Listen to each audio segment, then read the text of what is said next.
빛으로 오신 주 예수님. 하나님께서 오늘 또 사랑하는 성도 여러분을 하신 줄 믿습니다. 두세 사람이 모인 곳에 하나님께서 우리와 함께 하신다고 하셨으니 하나님께서 우리와 함께 하시는 것이 분명한 줄 믿습니다. 이런 함께 하심의 축복이 우리 생이 끝나는 그날까지 영원히 함께 하시길 예수님이 축원합니다. 사도행전 2장에 보면 기독교 역사에 괄목할 만한 큰 사건이 터집니다. 승천하시면서 예수님께서 몇 날이 되지 않아서 아버지의 약속하신 성령을 너희 가운데 보내주시겠다 말씀하십니다. 다만 예루살렘을 떠나지 말고 너희가 합심하여 기도하라 말씀하십니다. 그 부분대로 순종하고 기도하였던 120명의 성도들, 어쩌면 너무 막연한 내용을 듣고 그곳에서 이것이 가능할까라고 하는 의심이 있었겠지만 약속하신 성령을 기다리며 기도하였던 120명에게 놀라운 일이 벌어졌습니다. 그곳에 있는 120명 모두가 한 명도 빠짐없이 성령의 강한 역사를 경험하게 된 겁니다. 성령이 그들과 함께 하심을 경험하고 그리고 말 하나하나 하는 것도 능력 있는 말을 내뱉는 그러한 삶의 변화를 경험하게 됩니다. 그 중에 가장 큰 변화는 베드로가 경험한 게 됩니다. 그가 갑자기 일어나서 그 입술을 열어서 이전에는 예수님을 부인하고 도망하였던 그 모습은 온데간데 없고 각국에 흩어져 있었던 거룩한 경건한 유대인들이 유월절을 지키기 위해서 모였던 그들에게 이제 복음을 전하는 자로 서게 됩니다. 그 전하는 복음이 그냥 복받아가 아니라 예수님을 너희가 십자가에 못 박았다라고 얘기해요. 그러나 그 못 박힌 예수님은 이 땅 가운데 우리에게 구원을 주러 오셨고 죽은 지 사흘 만에 부활하셨다라고 말씀하십니다. 그리고 그 부활하신 예수님을 믿는 자에게 구원을 주신다라는 이 복음을 설교하게 된 것입니다. 그런데 그 장소에 있었던 많은 경건한 자들이 각 나라의 자기가 익숙한 언어대로 듣게 되는 것을 경험하게 되고 그리고 나서 우리가 어떻게 해야 됩니까? 우리가 정말 구원을 얻으려면 어떻게 해야 됩니까? 방법을 묻기 시작합니다. 그러고 나서 그곳에서 주 예수를 믿으라. 그리하면 너와 내 집이 구원을 얻으리라. 구원은 내가 받아도 되고 받지 않아도 되는 선택이 아니라 내가 사는 나날 동안 이 땅 가운데 반드시 예수 믿어 구원 얻는 이런 필수 과목이라는 것을 듣게 되는 것이에요. 이미 우리는 예수를 믿고 구원 얻은 백성인 줄 믿습니다. 이렇게 많은 사람에게 세례를 베풀고 믿는 자의 숫자가 날마다 더해질 때에 놀라운 부흥이 일어나게 됩니다. 그래서 이 땅에 살고 있는 교회 그리고 이 땅에 있는 많은 성도들이 어느 곳을 기대하고 어느 곳을 연모하느냐면 처음 교회가 시작된 그 시점으로 되돌아갔으면 하는 것이 우리 모두의 기대예요. 그리고 그곳에 받았던 은혜도 우리가 좀 동일하게 받았으면 하는 마음인 거예요. 더욱더 세상이 이렇게 열악하여지고 세상 사람들이 교회에 대하여 지탄하는 그러한 세대가 되어서 더욱더 그런 것 같습니다. 그때 당시에는 예수를 믿는 자를 잡아 죽였던 사람들조차도 이제는 교회를 함부로 할 수 없는, 교회를 얕볼 수 없는 상태가 되어버린 것입니다. 사도행전 2장에 보면 43절에 이런 말씀이 있어요. 그곳에 모여든 많은 사람들이 두려워하는데 라고 얘기해요. 예수를 믿는 사람들을 예전에는 무시하고 얕보고 함부로 대했는데 어느 시점부터는 예수 믿는 사람은 함부로 대할 수 없는 거예요. 무엇 때문에 그랬느냐? 그들에게 나타나는 표적과 기사가 너무 많기 때문에 그래요. 예수 믿는 사람들이 모여있는 그 모임 가운데는 무엇인가 이루어지고 있단 말입니다. 무엇인가 놀라운 일이 벌어지고 있어요. 그래서 믿지 않는 사람이 예전에는 함부로 했지만 지금에는 함부로 할 수 없는 위치에 있게 되었어요. 그리고 예수 믿는 사람들의 어떤 성품과 생활의 변화 때문에 많은 사람들이 기독교인들, 특별히 예수 믿는 사람들을 칭송하며 칭찬하게 되는 거예요. 저렇게 예수 믿는다면, 저렇게 예수님을 따른다면 나도 예수를 믿고 싶다는 거예요. 흩어져 있었던 그 많은 사람들이 이제는 1000이 아니라 3000이 아니라 5000명이 각오하고 주님 앞에 되돌아오는 역사가 있게 되는 거예요. 이런 일을 성경에서 듣고 읽을 때마다 우리 마음이 뜨거워지는 거예요. 주여, 우리에도 이러한 은혜를 허락하여 주시옵소서. 우리 교회도 이러한 역사를 허락하여 주시옵소서. 초대교회에 일어났던 그 놀라운 기사가 그냥 끝나버린 이야기가 아니라 be continue. 영어를 이렇게 써도 되나요, 제가? 할렐루야. 우리 아이들이 이제 늘어나니까 이제 뭐 어디 가족이 더 이제 여기에 계속 참여할지는 모르겠습니다만, 외국 아이들도 이렇게 같이 우리 축복을 받고 자라난다면 할렐루야. 그때는 영어도 좀 해야 되지 않겠습니까? 성령의 역사는 어느 시점에서 끝나버린 이야기가 아니라 오늘 우리가 사는 이 시대에도 성령은 동일하게 역사하고 계신 줄 믿습니다. 그래서 우리가 오늘 갈망하잔 말입니다. 우리 교회도 그 초대교회를 한번 가보잔 말입니다. 무엇이 달랐기에 우리에게는 역사가 나타나는데 그 교회인들은 체험했고, 무엇이 달랐기에 지금 시대의 교회를 함부로 얘기하는데 그때 당시에는 함부로 교회를 나무리지 못했는가, 그걸 한번 가보자라는 거예요. 보니까 초대교회는 말씀을 가르치는데 그대로 받고 순종했다라는 거예요. 초대교회의 첫 번째 목적은 그들의 온 성도가 모여서 말씀을 듣는데 집중하였단 말입니다. 가르침을 받을 때 그 말씀을 그대로 받게 돼. 이게 왜 중요할까요? 하나님의 말씀은 성도를 성도 되게끔 하기 때문에 그래요. 우리가 말씀을 떠나서 도덕적으로 선하게는 살 수 있겠죠. 그러나 하나님 뜻대로는 아니기도 하더란 말이에요. 디모데후서에 기록되는 말씀 3장 17절에 보니까 하나님의 말씀으로 사람이 온전케 된다고 말씀하십니다. 하나님의 말씀으로 선한 일을 하기에 능력을 얻게 된다 말씀하십니다. 그러므로 하나님의 말씀을 가르침을 받는 것, 믿는 자에게 너무 중요한 내용인 줄 믿습니다. 우리가 초대교회를 갈망하고 초대교회의 그 은혜를 오늘 우리가 기대한다면 먼저 우리가 말씀 앞에 집중하여야 될 줄 믿습니다.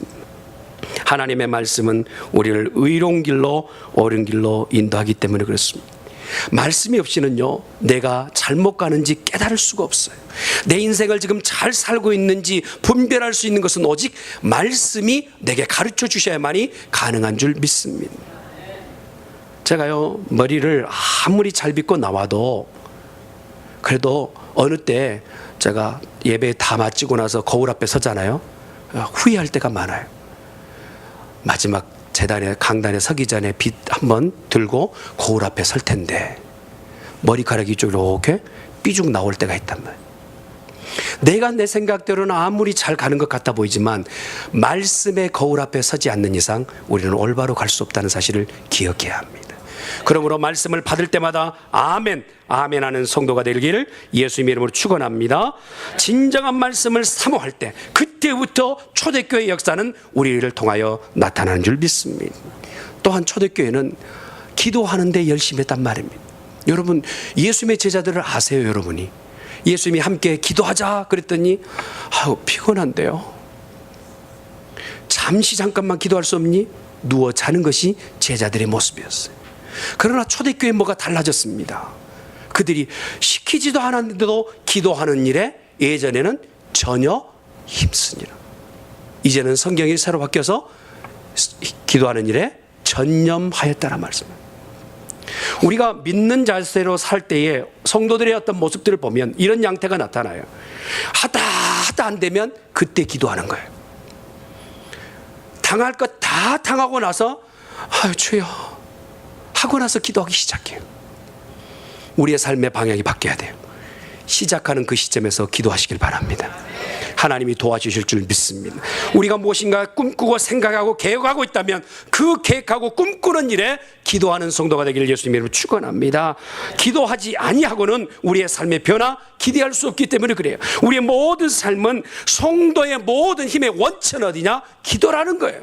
마가복음 9장에 그렇게 말씀하고 계세요. 마가복음 9장 29절에 기도 외에는 이런 유가 나갈 수 없느니라. 우리가 아무리 꿈꾸고 무엇을 계획한다 할지라도 기도하지 않고는 무엇이든지 이루어지지 않는다는 사실을 기억하는 우리가 되어야 될 줄 믿습니다. 초대교회는 그러므로 기도하는 일에 열심을 품었어요. 하나님께서 그 기도하는 장소에 역사해 주셨다는 것입니다. 또한 초대교회의 우리와 다른 모습을 보면 사랑의 교제가 있었다는 것입니다. 기독교의 가장 중요한 핵심이 무엇일까? 떠들어 보니까 사랑이에요. 하나님이 우리를 사랑하셨고 그 사랑을 확증하기 위해서 당신의 외아들을 십자가에 매어 다셨고 그 예수를 믿는 자에게는 구원 얻는 복을 주셨으니 이것도 하나님의 사랑입니다. 하나님의 사랑은 오늘 우리 가운데 나타나셨는데 예수 믿는 자는 영원한 생명을 얻는 것, 이것이 하나님의 사랑인 줄 믿습니다. 사랑을 안다면서도 사랑을 실천하지 못하고 있다면 그는 사랑을 잘 모르는 사람이에요. 요한복음 13장 35절의 말씀이 너희가 서로 사랑하면 이로써 모든 사람이 너희가 내 제자인 줄 알리라. 우리가 예수님의 제자라는 것을 어떻게 보일 수 있을까요?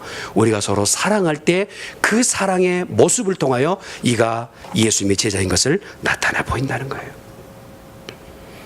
짧은 인생 사랑하다가 인생을 마무리 짓길 예수님 축원합니다. 할렐루야. 여기 앉아 계신 분 100년 이상 사실 분 계신가요? 50년 예, 아멘 하셨어요. 감사합니다. 믿음대로 될지어다. 그러나 우리 인생이 언젠가는 끝이 납니다. 서운하지만 끝이 나요. 그러나 내 인생에 이 항아리에다가 무엇을 담느냐는 내 선택이에요. 사랑하며 인생을 사는 우리들이 되어야 될 줄 믿습니다. 당시에 많은 굶주린 사람들이, 경제적으로 어려워서 굶주린 사람들이 많이 있었어요. 그래서 그 사람들에게 음식을 나눠주고 또한 선을 베푸는 것은 하나님께서 기뻐하신다는 것을 알고 있었음에도 불구하고 기독교인들에게서도, 그리고 하나님을 아는 사람, 유대인들에게서 그 일을 행할 때 조금 죽어도 무엇인가 하는 척하는 이런 형태가 나타났다. 특별히 바리새인들에게. 그래서 성경 꼬집을 때 누가복음 14장 2절에 말씀하시니 너희 가운데 무엇인가 베풀 때 병든 자 그리고 고통하는 자 더 갚을 수 없는 자에게 정심과 저녁을 사라 말씀하시니, 왜냐하면 갚을 것을 기대하고 먹는다면 그 상이 너희 가운데 없겠지만 갚을 길이 없는 자에게는 그 상을 내가 너에게 갚아주리라. 우리가 진짜 사랑한다는 것은 내가 그 사랑에 대하여 대가를 기대하지 않고 베푸는 사랑이 진짜 사랑이란 말이에요. 이걸 내가 권사님한테 드렸으니까 권사님 뭔가 오겠지라고 기대하면 그건 잘못된 사랑. 줄 때 기대하지 말고 주는 거예요.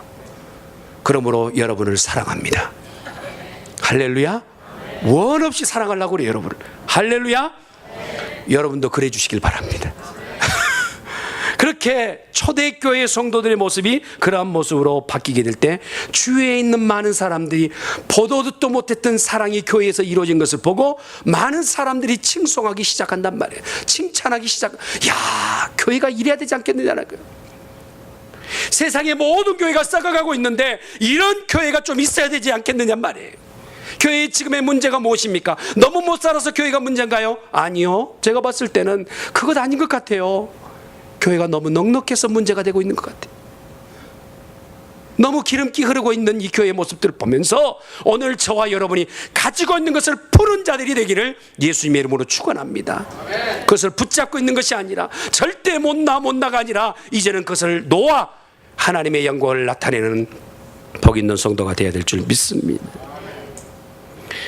하나님이 원하시는 초대교회 모습을 들어가자 보면 우리 밑바탕이 그러면 어떻게 되겠냐면, 우리 밑바탕이 바로 예수 그리스도가 교회의 주인이 되셔야 됩니다. 우리 교회의 주인은 예수님이십니다. 어떤 모임을, 학교 앞에 이렇게 모임을 가지고 있어서 지나가는 분들이 보니까, 한 분이 지나가 보니까 아주 그 옷을 잘 입은 분도 계시고 허술한 옷을 입고 계신 분도 계시고 얼굴이 그냥 아주 반짝반짝 윤이 나는 분이 계시고 평생 고생하신 그 고생의 티가 있는 얼굴을 가지고 계신 분이 계시는데 모두가 한 자리에서 낄낄대면서 웃고 즐거워하고 있는 거예요. 이해가 안 되는 거예요. 저분은 군수 같아 보이기도 한데 저분은 또 이렇게 학자인 것 같아 보이기도 한데 그런 또 이렇게 천한 직업, 사실은 좀 그 직장에서 직원으로 일하는 분이 함께 서서 이렇게 웃고 있는 모습들을 보니까 이게 무슨 모임인가 하고 물어보았어요. 그랬더니 그 학교에 함께 나왔던 동창생들이라는 거예요. 그 어떤 직장에 직위에 높고 낮음이 귀천이 없고 함께 모여서 웃을 수 있는 그 아름다운 모임, 그것이 바로 그들 가운데 동창회했다라는 거예요. 자, 캘리포니아에 가면요, 이 한인 축제가 한 번씩 있거든요. 그러면 한인 축제에 부스를 만들어 놓고 그 부스에다가 각 지역의 이름을 붙여놔요. 그 지역 앞에 몇 분이 서 있으면 어디 따져붙지도 않아요. 말투만 비슷해도 벌써 정이 통하고 웃고 난리가 나는 거예요. 저와 여러분이 지금 앉아있는 이 자리는 무엇 때문에 앉아 계신가요? 무엇으로 여러분이 이 자리에 앉아 계십니까?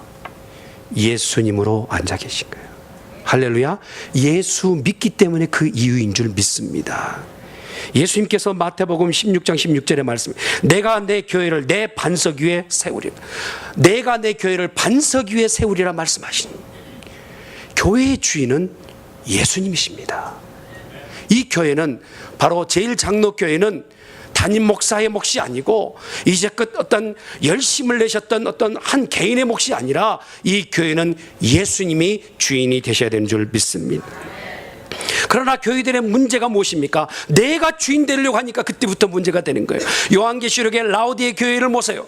그 교회는 예수님이 주인이라고 말씀하셨지만, 말은 하였지만 그 교회가 어떻게 책망을 받습니까? 예수님께서 문 밖에서요, 들어가지도 못하고 노크하고 계십니다. 내가 문 밖에 서서 두드리노니. 어쩌다가 예수님이 문 밖에 쫓겨나셨나요? 혹시라도 우리 마음속에 예수님이 교회의 주인이 되셔야 되는데 예수님을 내어 쫓고 우리끼리 가고 있다면 우리 그것을 내려놓으십시다. 할렐루야. 예수님이 교회의 주인이 되셔서 그분을 따라가는 복된 우리 교회가 되기를 주님의 이름으로 축원합니다. 교회의 주인을 무시하게 되면 그때부터 그 교회는 정상적 교회가 될 수 없는 것이에요. 창립 멤버가 있다 할지라도 예수님이 먼저가 되셔야 됩니다. 예배 받기를 위해서 우리가 열심을 내지만 그 예배의 대상자는 예수님이 되셔야 될 줄 믿습니다. 예수님이 우리의 주인이 되셨을 때, 그때 비로소 우리 교회는 초대교회의 모습을 찾아가게 되는 줄 믿습니다. 우리 교회는 정말 예수님을 모시고 사는 교회입니까? 이곳에 우리 예수님이 계십니까? 그리고 예수님이 예수님의 대접을 받고 계십니까? 여러분이 입술을 통하여서 찬양으로 예수님이 찬양을 받고 계십니까? 그렇다면 잘하고 계시는 것이에요. 우리 삶이 예수님이 주인이 될 수 있기를 주님의 이름으로 축원합니다. 찬송의 중심도 예수님이 돼야 됩니다. 기도의 중심도 예수님이 돼야 됩니다. 우리가 교제할 때도 예수님이 중심이 돼야 됩니다. 기관의 모든 중심은 예수님이 돼야 될 줄 믿습니다. 그러므로 우리의 입술에서 오직 예수만 되기를 주님의 이름으로 축원합니다. 우리가 캘리포니아에 가면 레드우드 스테이트 파크라는 곳을 우리가 관광지로 아주 선호한 지역을 가보게 됩니다. 그곳의 유명한 공원이 무엇 때문에 유명한지 여러분 잘 아시죠? 아름드리 나무 때문에 20명이 다 손을 잡아야 그 감싸 안을 수 있을 만한 큰 나무들이 있지 않습니까? 그래서 그 나무들이 많은 사람들에게, 야, 어떻게 이렇게 큰 나무가 있을 수 있을까? 근데 심지어는 그 나무를 이렇게 터널을 만들어서 차가 지나갈 수 있을 정도의 큰 나무들을 보게 돼요. 이 식물학자들이 너무 놀라운 거예요. 이렇게 큰 나무라면, 높이도 이렇게 크고 이렇게 굵은 나무라면 얼마나 많은 뿌리가 있을까? 얼마나 깊은 뿌리가 있을까? 한번 측정을 해보려고 땅을 파기 시작한 거예요. 열심히 땅을 파고 들어가는데 놀라운 광경을 보게 된 겁니다. 깊이로는 깊지 않는 모습을. 보통 그 나무의 높이만큼 뿌리가 깊이 박힌다지 않습니까? 흔들리지 않게끔 하기 위해서. 그런데 예상치도 않게끔 뿌리의 끝이 그냥 끝이 나버린 거예요. 야, 이걸 어떻게 이 나무들이 살 수 있을까? 보았더니 옆에 있는 나무의 뿌리와 손에 손을 잡고 뿌리끼리 연계되어 있는 거예요. 넘어지지 않게끔 서로 부축하고 붙잡아주는 그 관계의 식물학자들에게 보인 것입니다. 그런데 툭툭 넘어져서 쓰러져 있는 나무를 보았더니 혼자 서 있는 나무는 가만 바람이 불면 쉽게 툭 넘어지더라는 거예요. 우리 교회에 예수님으로 인해서 강한 능력을 얻어 서로가 서로를 사랑하는 이 뿌리가 얽혀져 있는 복 있는 교회가 되기를 예수님을 축원합니다. 우리 그 교회 만드십시다. 할렐루야. 서로가 눈에 보이진 않지만 손에 손을 잡고 함께 굳건히 일어나서 눈에 보여지는 하나님의 영광을 드러내는 그 굵직한 나무가 우리가 가야 할 방향인 줄 믿습니다. 또한 예수님께서 초대교회의 이 모습을 보일 때 생명의 모습을 보여주시는 거예요. 나무가요, 어떤 모양을 만들 때는 외형적으로 유형적으로 어떤 모양을 만들 때 철사의 어떤 구조물로 만들 수는 있어요. 그러니까 분재하신 분을 제가 보면 나무의 어떤 기이한 모습을 만들기 위해서 어릴 때부터 순한 연을 가지고 이 철사로 이렇게 모양을 만들어서 그 모양을 만들어냅니다. 그러나 생명은 어쩔 수 없어요. 그 철사로 몇 번 엮고 둘러친다 한들 생명을 그 나무에겐 줄 수는 없다는 거예요. 생명이 있게끔 하려면 생명의 공급처를 만나야 되는 거예요. 우리 교회의 생명이 돌아가기 위해서는 예수 그리스도께서 우리의 생명의 근원지가 되어야 합니다. 아멘. 예수님으로 인해서 생명을 공급받는 우리 교회가 되어야 된단 말입니다. 우리는 이미 잘려진 가지라 했을 때요, 그 가지가 어디에 접붙여야 사느냐 하면 원나무에 붙어 있을 때에 비로소 그 가지도 살지만 열매도 맺게 되는 줄 믿습니다. 불쏘시개에 적당한 우리의 가지가, 우리의 모습이, 내 성격 내가 알지 않습니까? 주님도 어찌할 수 없다는 내 성격, 그것이 떨어져 있을 때 우리의 이 성격을 주님 앞에 붙였을 때 결국 우리는 열매 맺는 삶을 살게 되는 것입니다. 생명의 공급, 이 관계가 저와 여러분 가운데 있기를 주님의 이름으로 축원합니다. 유대인의 속담 가운데 일신 이두를 가지고 있는 사람이 어떻게 한 몸인지 두 몸인지를 구별할 수 있느냐, 한 몸을 가지고 있는 사람이 두 머리를 가지고 있을 때 두 사람인가 한 사람인가를 어떻게 알 수 있느냐, 어떻게 할 수 있을까요? 유대 랍비에 이렇게 기록되어 있어요. 물을 부어보면, 끓는 물을 부어보면, 한 사람 머리에다가 부어보면 한 사람만 통증만 느낀다면 그 사람은 두 사람이다. 그러나 한 사람 머리에 부었더니 옆에 있는 애가 뜨거워 같이 느낀다면 그 사람은 분명 한 사람이다. 생명이라는 게 그래서 우리가 한 공동체, 한 교회 안에서 누군가가 아파하고 있다면 그 통증이 내게도 느껴질 때 그것이 바로 생명의 공동체라는 거예요. 아이고 집사님 기도는 할게 하고 나서 그분 아픔은 그분 아픔이고 내 아픔 전혀 아니라고 말하고 있는 그 모습은 초대교회와는 전혀 상관없는 모습. 예수님이 생명을 우리 가운데 주셨다면, 나와 상관없는 분이 생명까지 내게 주셨다면 내가 받은 그 생명을 가지고 옆에 있는 사람에게 생명을 전달하는 복 있는 교회가 되어야 될 줄 믿습니다. 집사님 요즘 얼굴이 안 좋아 보이는데 무엇이 문제야? 내가 함께 기도할게. 이번에 내가 죽을 쏘는데 죽 한번 먹어봐. 할렐루야. 이러한 사랑의 공동체, 생명의 공동체가 되기를 예수님의 이름으로 축원합니다. 예수님이 바로 생명의 원동력이 되셨어요. 예수님의 생명을 우리 가운데 주시고 그 생명을 받는 자는 누구라도 생명을 유지하고 또 다른 사람에게 전달할 수 있는 복을 허락해 주셨단 말입니다. 네 가난이 내 가난이 되고, 네 외로움이 내 외로움이 되고, 네 고민이 내 고민이 되는 교회, 네 고독이 내 고독이 되고 네 아픔이 내 아픔이 되는 그 교회, 그 교회는 세상에서도 부러워하는 교회가 될 줄 믿습니다. 동창회 모임 하나 갖고도 기뻐하고 있다면, 어느 지역 출신이요 전라도요 아니요 그것 때문에 만나서 기뻐하고 있다면 우리는 예수로 기뻐하는 그러한 교회의 성도가 되어야 될 줄 믿습니다. 그것 때문에 서로 사랑을 나누고 서로 아픔을 나누는 복 있는 교회가 돼야 돼요. 생물학자가 강의를 하는 중에 씨앗을 가지고 왔어요. 실제 크기의 씨앗이에요. 강의하면서 이렇게 얘기합니다. 이것은 씨앗입니다. 여러분이 보신 것처럼 이 안엔 질소와 그리고 수소와 그리고 이제 탄소가 같이 잘 배합되어 있는 씨앗입니다. 그러나 이 씨앗을 흙에 넣어 심겨 놓으면 사라집니다. 똑같은 씨앗에 가지고 있는 성분대로 만들었지만 그러나 생명은 내가 만들 수 없기 때문에 그렇습니다. 그런데 또 다른 씨앗이 여기 있습니다. 이 씨앗은 아까 씨앗의 모양과 똑같습니다. 이 씨앗은 심기면 싹이 나고 열매가 납니다. 이 안에 생명이 있기 때문에 그렇습니다. 우리 교회 생명 있는 교회 되십시다. 아멘.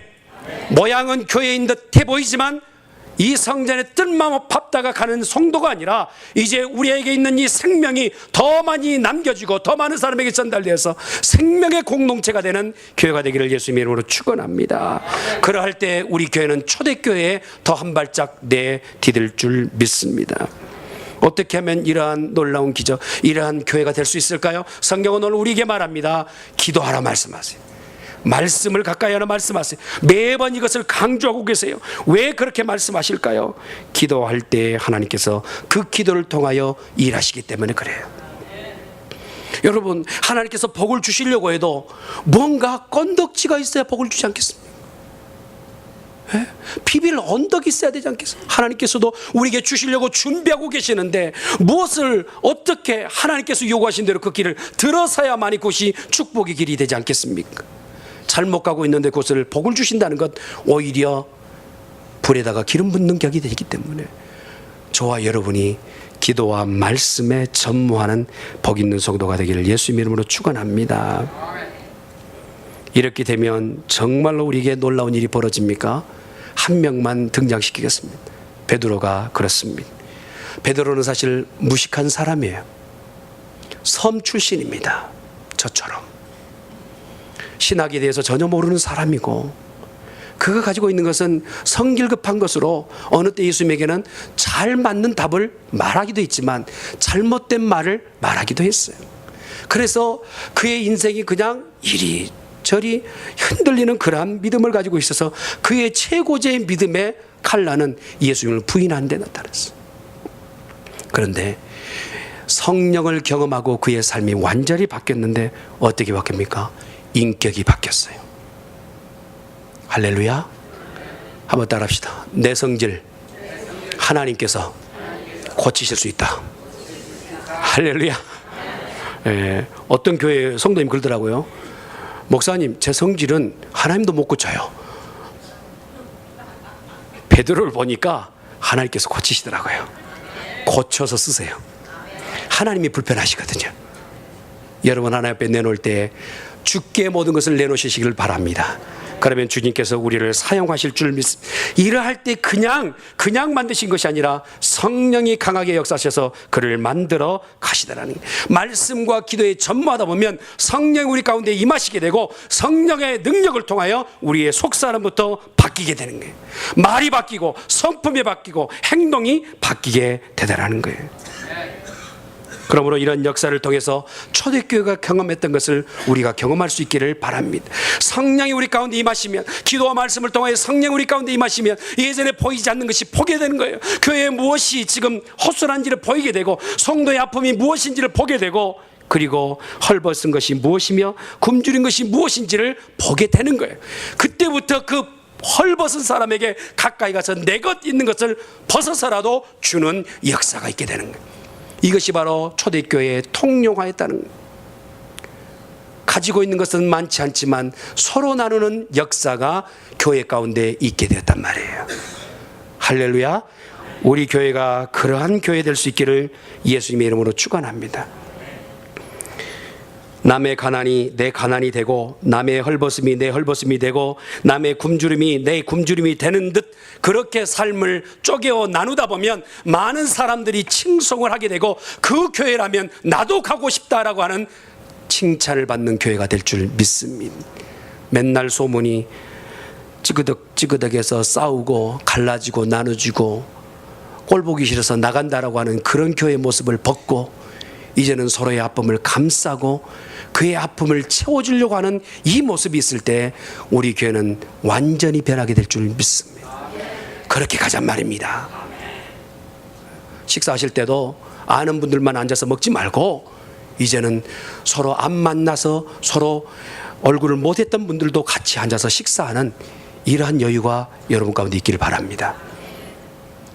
다 생각하고 얘기하는 거예요. 할렐루야. 건축학자 여러분 잘 아는 파브라라는 사람이 건축학을 이렇게 연구하다 보니까 참 재미있는 것 하나를 발견하게 됐는데, 그것이 무엇이냐면 날다니 벌레가 이게 무슨 의미를 가지고 날고 있을까 했는데 그 날벌레를 연구해 보니까 이 날벌레가 막 도는데 앞에서 선두가 돌면 왜 도는지, 무엇 때문에 도는지 그냥 모르고 따라 도는 거예요. 그래서 야, 좀 밥 먹고 돌아라 하고 그 밑에다가 먹이를 놔뒀더니 먹지도 않고 앞에 있는 날벌레가 도는 거 그 모양만 보고 막 돌다가 이래쯤 지나면 먹지 못해서 굶어 죽는다고 합니다. 날다 힘들어서 죽는 게 아니라 굶어서 죽는데. 근데 이것을 연구한 내용 비슷하게 현대 어떤 통계학자가 우리 인류에 대해서 한번 통계를 내보니까 인생의 목적 없이 그냥 앞 사람이 가니까 따라가면서 인생을 마무리 짓는 사람이 83%라. 내 인생의 목적 없이 그냥 가는 게 그냥. 교회도 그냥 가는 거예요. 봉사도 그냥 누가 하라니까 그냥 하는 거고 의미 없고 생각 없이 그냥 행동하는 거예요. 그렇게 인생을 사는 삶이 아니라 내 안에 주시는 말씀을 또렷이 붙잡고 목적을 가지고 사는 성도가 되어야 되겠습니다. 할렐루야. 우리 교회는 그런 목적을 가지고 가야 되겠어요. 의미 없이 누가 가니까 가는 것이 아니라 이제 하나님께서 내게 은혜를 주셨다면 누가 아니라 할지라도 그 사람이 말하지 않더라도 내게 마음속에 주시는 말씀을 붙잡고 따라가는 복 있는 성도가 되어야 될 줄 믿습니다. 이럴 때 우리 교회는 성도의 교제가 풍성하게 될 줄 믿습니다. 없는 자가 없고 서로 나누어서 풍족하게 되는 역사. 다음 주에 소풍이 있어요. 먹고 있던 맛있는 것을 가지고 나오세요. 그러면 풍성하게 되는 것입니다. 아멘. 할렐루야. 네, 순순히 말할 때 대답하세요. 사랑하는 성도 여러분, 우리 사랑을 나누십시다. 우리 교회 들어오면 행복한 교회 만드십시다. 우리가 서로 아픔을 나누고 내가 내게 주시는 그 하나님의 그 은혜대로 서로를 끌어안는다면 우리 교회는 금방 소문나고 와보고 싶은 교회가 될 줄 믿습니다. 우리 인생이 꼭 그래요. 석탄 한 조각 같아요. 그러나 그 인생의 석탄 한 조각 같고 익힌 인생의 겨울철을 지나기는 너무 힘겨워요. 타다 말기 때문에 그래요. 여러분, 둘이 하나가 되시고 더 여럿이 모여서 석탄이 모이기 시작한다면 내 인생에 남은 겨울철을 지날 때 화려하고 아름답고 따뜻한 겨울을 지나게 될 줄 믿습니다. 우리 교회 그렇게 되십시다. 기도하겠습니다.